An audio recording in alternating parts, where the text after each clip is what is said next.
Hello guys, ഞാനിപ്പോൾ നിൽക്കുന്നത് ദക്ഷിണകാശി എന്നറിയപ്പെടുന്ന കൊട്ടിയൂർ പെരുമാളിന്റെ സന്നിധിയിലാണ്.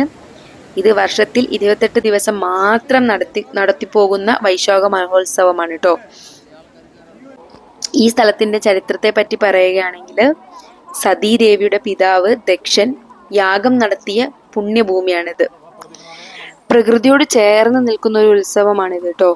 പിന്നെ ഇവിടെ അറിയപ്പെടുന്നത് അക്കരെ കൊട്ടിയൂർ എന്നാണ്. 28 ദിവസം മാത്രം നടക്കുന്ന ഒരു ഉത്സവം. ഗായസ്, ഞാൻ ഇവിടെ ശനിയാഴ്ചയായിരുന്നു വന്നത്. ഭയങ്കര തിരക്കായിരുന്നു. തിരക്ക് മാത്രമല്ല, വരുന്ന വഴി നല്ല ബ്ലോക്കും കിട്ടി. അപ്പം അത്യാവശ്യം ഇവിടെ എത്താൻ തന്നെ നല്ല ടൈം എടുത്തു.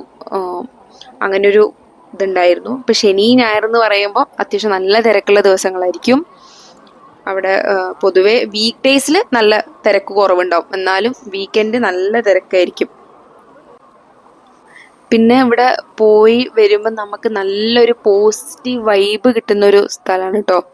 നല്ലൊരു പോസിറ്റീവ് ഇത് കിട്ടും, ഒരു എനർജിയോ ഫീലിംഗ് എന്തോ നമുക്കൊരു ഇത് കിട്ടും. അങ്ങനെ ഒരു സ്ഥലമാണ് ഇവിടെ. നമ്മൾ പൊതുവെയുള്ള അമ്പലം പോലെയല്ല. ഇവിടെ എങ്ങനെയാന്ന് വെച്ച് കഴിഞ്ഞാൽ ഓല കൊണ്ട് പണിത കയ്യാലകൾ എന്നറിയപ്പെടുന്ന കുറച്ച് കയ്യാലകൾ ഇവിടെ നമുക്ക് കുറെ കാണാൻ പറ്റും.